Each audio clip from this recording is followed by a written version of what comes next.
आगामी होणाऱ्या मार्च-एप्रिल महिन्याच्या लोकसभा निवडणुकीच्या पार्श्वभूमीवर पोलीस प्रशासन सज्ज झाले असल्याचं समोर येत आहे।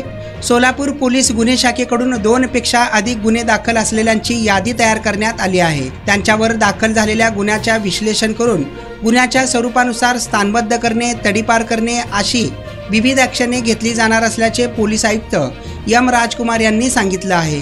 ज्या आरोपींवर शरीराविषयक व मालमत्तेसंबंधीचे गुन्हे दाखल आहेत अशांची यादी शहर गुन्हे शाखेकडून करण्यात आली आहे। आता संभाव्य निवडणुकीच्या पार्श्वभूमीवर अधिक दक्षता घेतली जाणार आहे।